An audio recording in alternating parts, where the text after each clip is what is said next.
And that's exactly. Thank you. And you just said something. And Patrick, well, I want to jump. So I want to get Go ahead, Patrick. This is really good. That what you're talking about, Professor Carson, is interesting. So in 2013, I gave a presentation at the Center for Black Music Research for the Black Vocality Symposium, their first one, called The Anatomy of the Black Voice, Challenges, Peculiarities, and Regional Differences. And I went through and I asked all the greats. I asked my teacher at BU at the time and my undergrad teacher from Morgan, and talked to Dr. Gerald Pope and Dr. Uzi Brown, and I done called all the saints, right? And I said, so what is it? What is it? Essentially, this is what it is. There's nothing in our biology. There's nothing that's different internally. There are some things that we do have in turn, for some of us, lips are a factor, the size of the nose, size of head, cranial space, all of those things, they do matter. Yeah. It is more so the anatomy of our experiences that dictates sort of where we are, what we're doing, how we present, how we do certain things.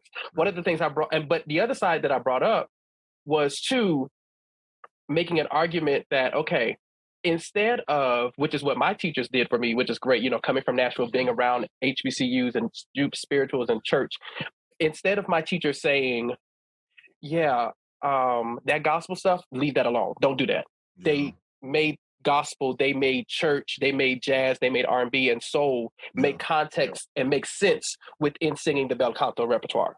Yeah. So so instead of saying, like when I talk to kids in Baltimore City, and like in Baltimore, they say "tu," "do," "you." Yeah. Well, baby, you ready for French? Like, let's use that. Like, if you on the East Coast and you like, yo, dog, so that's space. Just drop that jaw, let that tongue be down, and you good, right? Yeah. Like, let's not. My concept is, let's not pull away from the things that are beautiful from where we come from or different. Yes. We actually should include them in that experience. And I even would say that when I go from singing Erbamadish or Karaspoza or any of these other things, there's the same heart and the passion that I put into that Bach and that Handel and that Britten and what have you, that when I sing Oh the Angels Done Bowed Down, Zenobia Powell Perry, when I sing Deep River, Burley, or Collins or Colin Letts arrangement or whoever's, it's the same thing. I'm not having a different conversation. And also we have to, and I think that part of, especially as educators and as those who are mentoring and how we do it, not saying, because we got into this habit when I was an undergrad sometimes of saying, so-and-so's classical voice is this, but their gospel is that. Yes. Yeah. And it's like, you're like a jazz singer. I have one voice that does multiple things. It was hard for me to even, because I started saying that when I got into doing classical music, I was like, oh, this, I do gospel, and I know I can flip it because it teaches. Also, I didn't grow up in a community where I had to learn how to, I didn't learn how to live in both worlds. When I got to classical music, I had to balance the two. I could talk to my people. I couldn't lose that because that's how I grew up.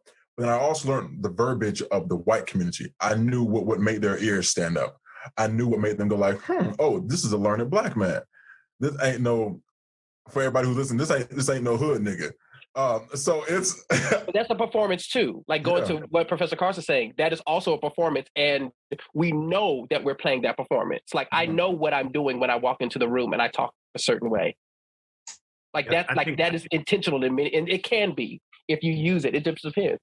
Yeah. Well, and I think that one of the things that I was trying to get at, or that I tried to get at, and it is a part of my, and this is Emorja, like the question that you asked me before about the personal versus the professional, is that, like I've attempted in most ways to collapse this distinction, this mostly artificial distinction that exists between the two, so that you're not getting my professor voice when I'm in class and my rapper voice when I'm on stage.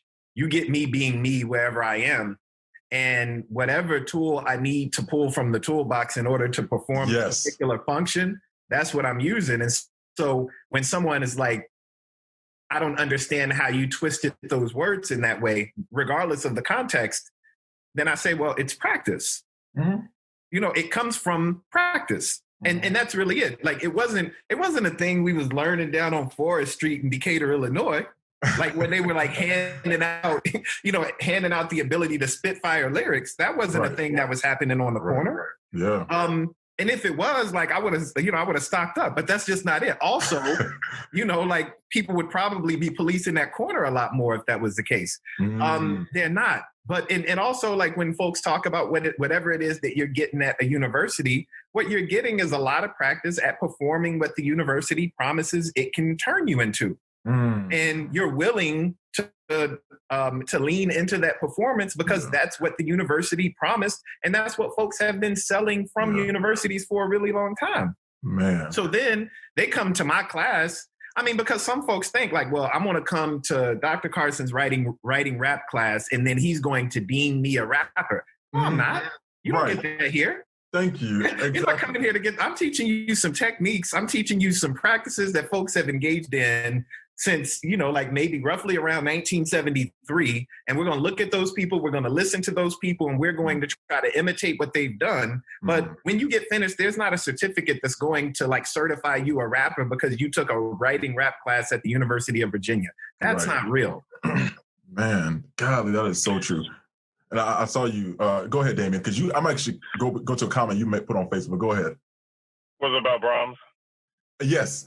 Yeah, I was actually about to say that. It's interesting because I'm planning a recital that's supposed to happen in December, and I'm not interested in doing any European composers. And I feel I won't call it taste, but I feel something inside me shifting, in that I don't want to sing any music that I can't bring my full and complete total Black self to. And, going through, music training and all that stuff, and, you're taught to sing Schubert a certain way, and you're taught to sing Brahms a certain way, and you can't do this and you can't do that, and there are all these limitations to it. So by the time you get up on the stage, you're so tight you can't fully emote or do anything that you need to do. I can even breathe. And so my idea is that, I saw this YouTube, and you may have seen it as well, that's called Music Theory is Racist. Yeah. And it made me just think about all the aspects of my musical life, including the singing, most especially the singing. And I'm like, everything that I've been taught has been based on this European model. Like, I want to be able to sing Brahms just like I sing a spiritual. And I want to be able to sing Brahms just like I sing, a jazz song or whatever. And so for me, and now that I'm of a certain age and I'm out on my own and been out on my own for a long time now, I'm not interested in singing any more music by European composers, especially if I cannot bring my total and complete scooping, using all the colors of my voice self. Patrick's so loud, even on mute, he loud. Yeah, so that's what that comment was about. Yeah, and so I planned this recital, and there are no European composers on it because I tried to find a set of Brahms, but I just could not connect with any of it anymore. Yeah, I get it, and and Kedrick, you might have this experience as well too. So this is in the classical realm. I remember I was talking to somebody, and when I was applying for schools, I was going to go to FAMU. I was going to go somewhere else. But needless to say, I remember someone distinctly said, "Well, you don't have to go to an HBCU to prove that you're any more Black than what you already are." I get it. I know the importance of an HBCU, although I was not afforded the opportunity to go. I think another reason that was said was because PWIs had the money. And me going to PWI, getting a degree from an institution that was, notable, separated me from the crowd. It separated me from the regular Black people, and I joined in with the uppity Black people. When I moved to South Bend, I remember I was on the phone. I think I was talking to Craig Roberson, as a matter of fact. And I was like, Craig, I was texting him. I was like, I don't want to do spirituals because I don't want people thinking that's all I can do. Because I get, pigeonholed, like, oh, can you do this spiritual? And I'm like, I don't want that. And he said, be careful. I'm paraphrasing. He said, be careful, with doing that, because you might be the only person that they have to give them an authentic experience, or to be the person that they need to speak to whenever they have questions. And it was sad because I started to resent the music that came from my heritage because it wasn't popular within the white community. So I started to shun them. I was like, you know what? Because I was the first African American in the program. And I remember once I graduated, I was like, you know what, man? I said, I can't do that. I can't. I said, there is no way that I have grown up in the black church in a country with maybe less than 10,000 people with 2 stoplights and half a Walmart and a Piggly Wiggly. And I get to this place and I just forget all of that. Like, I can't do that. So what I did was, and this is when I started to, when I went to the conference and I was introduced to AD, I said, I'm going to find a way to fuse all of these genres into one, make them work. I'm going to make them work somehow. And that's what I do. So luckily, here in the level where I am now with Notre Dame, I'm able to do that. And, quite frankly, I love classical music. It gave me the training. It taught me to be a better singer. I'm learning the technique as a conductor. But I know that because everybody has this whole idea of being woke, from hip hop to, white choir singing, gospel music, to white choirs doing, the Florence part, and then also doing like some Margaret Bonds or doing Nathaniel Dett. They have this eagerness to do it now. But the other issue is with a lot of black stuff, and there's an article I'm going to also tie into this. With a lot of black stuff, we are very limited because not either a lot of our stuff is not easily found or it's not written down. And then we get stuck. It's like, we get stuck. And so here's an article it says showing up for racial justice. And it has this idea that, for example, the characteristics of white supremacy culture, and I'm pretty sure that we've seen some of this in our own lives. Perfectionism, little appreciation expressed among people for the work that others are doing. Appreciation that is expressed usually directs to those who get credit most of the way. And so then it says something about sense of urgency. I cannot tell you how many times in undergrad, my professor she would hand out an assignment or to the choir, I need you to do this like now. But it's also this concept that black people are lazy. But it's interesting to me how, we've been coined as lazy, but we work the hardest. We get worked the hardest in a lot of cases. Then there's also this idea of if it's not written down, then it doesn't exist. Being late is something that makes people, it gives them a negative aspect, like they don't care about this job. And I wonder if that's where the whole idea where CP time came from. Because when I was in Africa, I went to a concert that was supposed to start at 3:00. They didn't start till like 4:30. And then we didn't leave till like 7:30.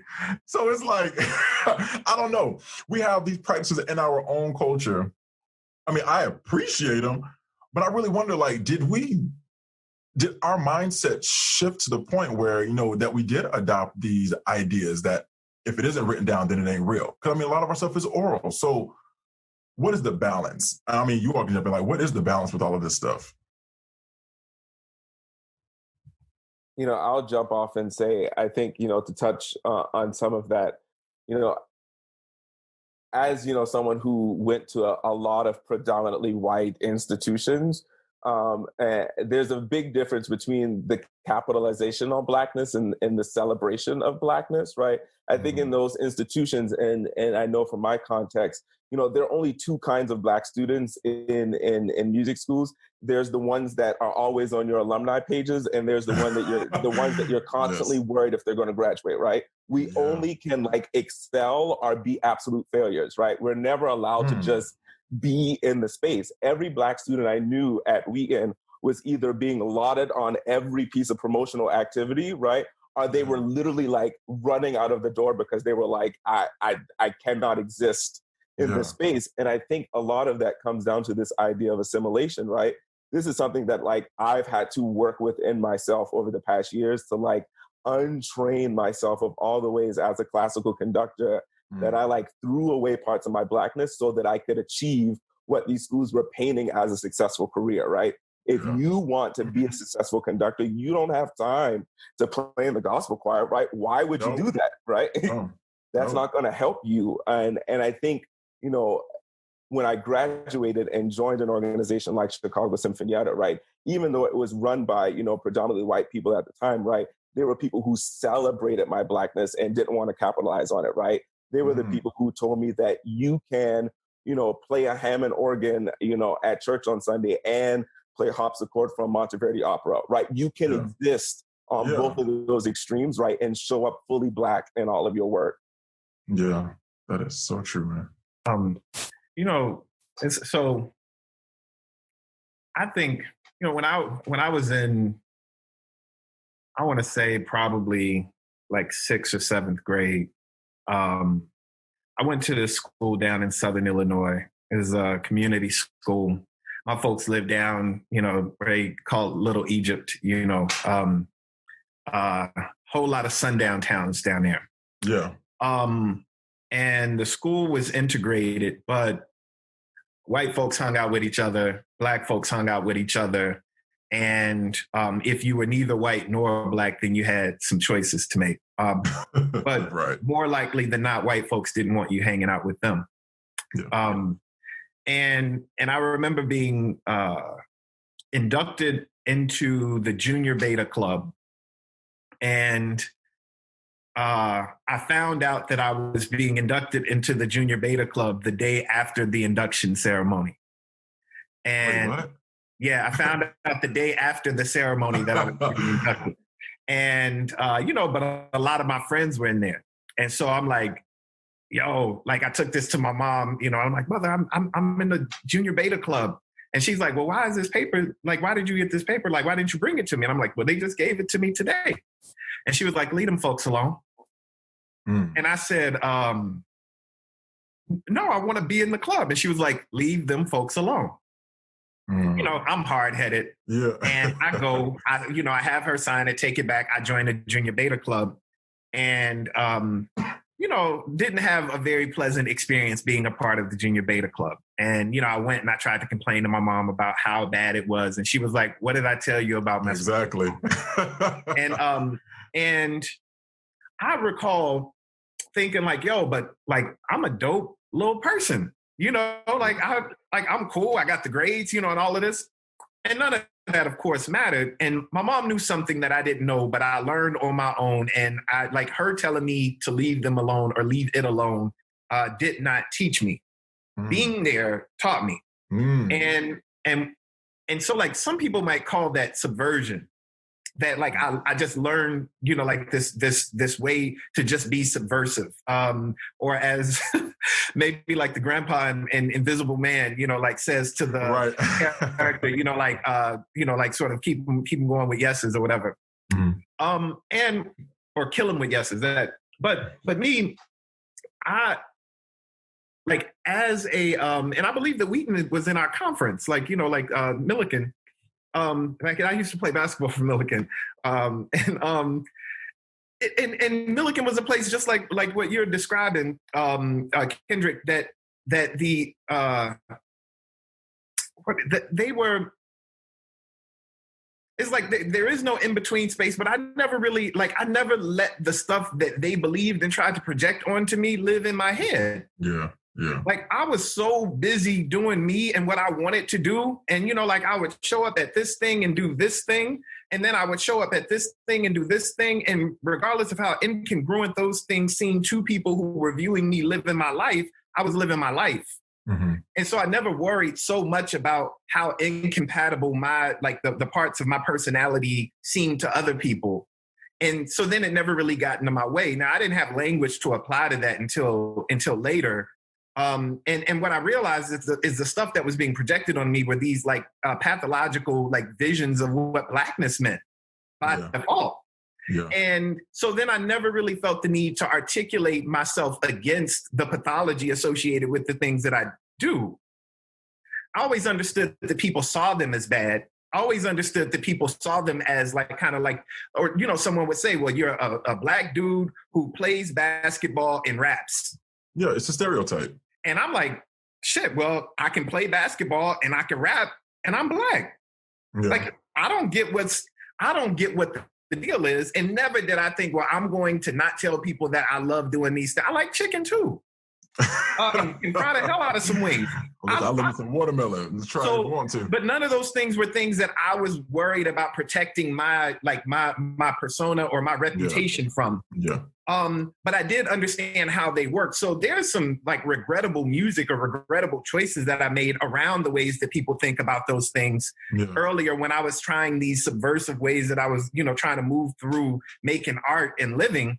But rarely was it because I felt them so profoundly in myself. Yeah. And that's the thing that I tried to like, that I hope that my work does, where folks are saying, well, is your like, because you're not writing books and you're writing rap albums, maybe you're not a serious academic. And I'm like, that's clown shit. And I'm not even going to entertain it with a response. Ask me a legitimate question. Otherwise, we're not having a conversation. Yeah. And that's a system that they built for us to fall into. Like, because like, I can't tell you how many times I've heard, I won't say who it is. There's a lady at my school. She's like, well, we got to change it to a scholar. Because, like they want to see stuff on paper. And I get it. But it seems as if everything that's done before that, which is, the recording, there's still, that's work right there. Some people don't know the process of doing that. But it seems as if that is belittled while the other is heightened. Yeah, and I guess I just want to say that there are folks who've been writing about this. I mean, for sure. Yeah. And like I teach also Alexander Wahelier's phonographies. And I think it's important to know the things that folks are writing around these things. I mean, I do consider myself, and I am a student. I am forever engaged in study. Yeah. I think being told to perform on the spot and then deciding to jump up and perform because I have an obligation to is the problem. Yes. So like if we're together, we're talking about it, then like, man, we could shoot the shit and we talk about bibliographies and we could talk about who wrote something that was dope, who's recording, like the next, best thing or concepts that we're thinking about. And I love that. But when I show up in a space and then somebody is like, okay, AD, can you quote to me what's on page 37 of Black Noise? Then I'm like, fam, we're not about to do this. Right. That's just not a thing. You don't get to do this to me. I'm not allowing you to do this to me. And I think that and part of that, I mean, that investment that we have, some of it, like a learned investment in these white supremacist institutions and structures is that when people tell us that we don't belong and we've got to perform a certain thing to prove that we do belong, that we have to do it in order to prove that we should be there. And then we excel at it. We excel at it. And we can be like, again, you can piss excellence and then these folks will turn around and then say that you don't belong for some other reason. Exactly. What's the point? No. And this is so true, man. Because there's, I listened to what Robin DiAngelo said at she told a story about how there was a Black woman who she had created a particular form, a survey, and she pushed it off, and Robin DiAngelo pushed off to the side, had the meeting with the Black lady, and the Black lady said, I've spent years, not saying this is you, but she said, I've spent years trying to prove myself to white people. And so basically, they were trying to I guess in your case, you were just, for example, just being yourself, but you tell them, no, you can't do this to me. And I think a lot of times some of us have been afraid to say that because we want it to be accepted. We want to show them that we could do what they do and then do it 10 times better. But I've had to undo that thought. I ain't trying to please no white person at this point in my life. I'm just not. It's too exhausting.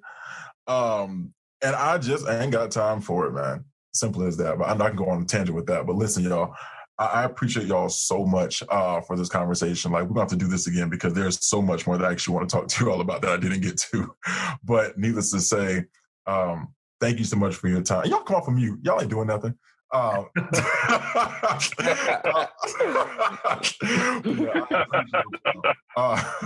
Ooh, real quick, if I can, there are a couple of things that I have been taking down a couple of notes, and I'm just going to run through these things real quick. I wanted to bring into the conversation, kind of going back to one of the things that you said, Emorja, about sort of feeling like at times the desire to reject certain aspects of ourselves where we come from. When we do that, we also miss out on the opportunity for the creation of some of the most brilliant things that are on the planet. You're right. If if Alvin Ailey would have done that, we would not have Alvin Ailey American Dance Theater. We would not have Revelation. We would not have and it's called, and he specifically called, he creates Revelations out of his blood memories. And this is somebody who is Black and gay in the South. Yeah. And could have easily said, I'm going to reject these things because there are folks who told me that I'm not this, I'm not that. And instead put those beautiful things about that experience on display for the world and was unapologetically Black and American about it. Yeah. And specifically said, this is the Alvin Ailey American Dance Theater, right? So, you know, when we do that, and that changed the world. That made a different concept behind. And now that's an entire aesthetic of dance that everybody follows. Yeah. And I said it on a panel. I said a lot of times on different panels. But you know, the models for what we often want to see in classical music, in opera, in such are there. Yeah, the models are there in dance and in theater, and actually to a degree in the instrumental world. It's usually, and also to a degree in the choral world. It's usually the opera people who are like, "Oh, let us in, please." And I'm like, I have told this to high up people that I work with in these HBCU initiatives because they always want to come and figure out what to do, right? And I've said, I'm not working to build your workforce. I'm not doing this to build your workforce. I'm doing this so that we have access and information. What we choose to do with it is our business. Whether or not if you want to invest in it, that's totally completely fine. But when you invest in it, you also don't necessarily get to dictate. Yes, exactly. What is going to happen, right? Because that happens when we start letting other folks dictate because they brought the coin. Well, then really, what are we doing? We all play different roles. So it is going to be key in having, you know, because what a Professor Carson does being at UVA gives me some conversation to when I go back to my administration, I can say, oh, no, but this is what's happening at one of the top universities. Yeah. Let me tell you. And so we have a program, because for instance, now I'm going to do a humble brag. We're doing the Tupac song project where I commissioned 3 different composers. Wait, who? Yeah, we premiered it last year at TSU and the Burley Festival. Oh my God! Like, did Notre Dame get invitation? He's on the list. We got to get some more money first. I get you. Process. Like, don't do that. But we did the Tupac song project. We did different composers to take the poems of Tupac and set them in like chamber or choral style, right? So we premiered them. What the reason why I was very intentional about doing that at the Harry T. Burley Spiritual Festival was so to say to our community, we don't necessarily have to go over the bridge to get this. Yeah. We have the opportunities to do it too. It should be brought home as well as over there. It belongs everywhere. Yeah. So that's what that's about. It's about just having the freedom to make the choice and to celebrate the full aesthetic and the full glory of what we can do and what we are, and not even what we can do, what we do. Yeah. Because we do this. That's very true. And, you know, unfortunately, sometimes our people are the hardest ones to convince, but that's another conversation for another day. Praise God. Praise God. John Doe. Well, listen, y'all, I appreciate you so much. Your intelligence really helps out a lot. And so this is definitely something that will be not only shared in my department, with the Sacred Music Department at Notre Dame, but even with administration. So you all have given me some tools to help build my future. I'm sure for those who are listening as well, too. So thank you all for your time. You all go make sure that you follow these incredible people. Make sure to follow us on social media, Black_@ND on Instagram, Black_@ND on Twitter, and Black@ND on Facebook. You all have a great evening.